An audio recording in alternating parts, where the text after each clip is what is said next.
अध्याय 22 कथा भाग. सहस्रार्जुनाच्या वधानंतर त्याचे पुत्र दुःखी झाले. पित्याचे क्रियाकर्म आटोपल्यानंतर त्यांनी सूड घेण्याचा बेत केला व ते सैन्यासह जमदाग्नीच्या आश्रमात येऊन पोहोचले. त्यावेळी राम भावासह वनात गेला होता. यज्ञशाळेत मुनींना पाहताच अर्जुनाची मुले धावून त्यांच्यापाशी गेली. रेणुकेने हात जोडून पदर पसरून व डोळ्यात अश्रू आणून त्यांची परोपरीने विनवणी केली. जमदाग्नी मुनींनी सुद्धा उपदेश केला, पण सुदाग्नीने पेटलेले ते ऐकेनात.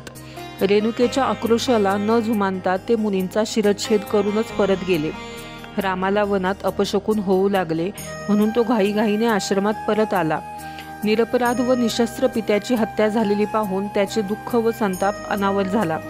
त्याच पावली तो हातात परशू घेऊन आई व भावांच्या सांगण्याकडे लक्ष न देता मनोवेगाने महिष्मती नगरीत आला.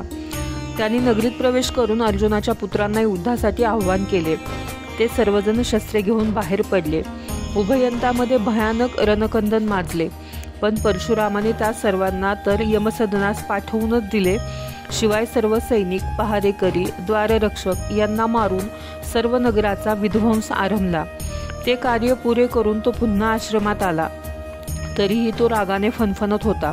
त्याने सर्व हकीकत आपल्या आईला सांगितली. तरीही मनाला शांती न लाभल्यामुळे त्याने प्रतिज्ञा केली की 21 वेळा ही पृथ्वी निक्षत्रिय करीन.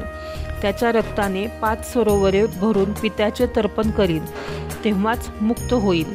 ही प्रतिज्ञा ऐकून माता रेणुका त्याला धन्य धन्य असे म्हणाली. पुढे तिने सांगितले की आधी पित्याचा अग्निसंस्कार करावा, त्यावेळीच ती सती जाईल. पण अर्जुन हा दत्ताचा आवडता भक्त होता, त्यामुळे अगोदर दत्ताला प्रसन्न करून घ्यावा. त्यासाठी ती युक्ती योजून ते कार्य घडवून आणील व दत्ताच्या पदरात घालील. तर रामाने मातापित्यांना कावडीत बसवून दक्षिण दिशेकडे निघावे व जिथे आकाशवाणी होईल तिथे अंत्यसंस्कार करावा. तिच्या सांगण्याप्रमाणे राम निघाला. सह्याद्रीपाशी आला तेव्हा आकाशवाणी झाली की रामा, इथेच पित्याचा अंत्यसंस्कार कर. रामाने कावड तिथे उतरवली व योग्य आचार्य पाहावा म्हणून जवळ असलेल्या एका आश्रमात जाऊन पोहोचला.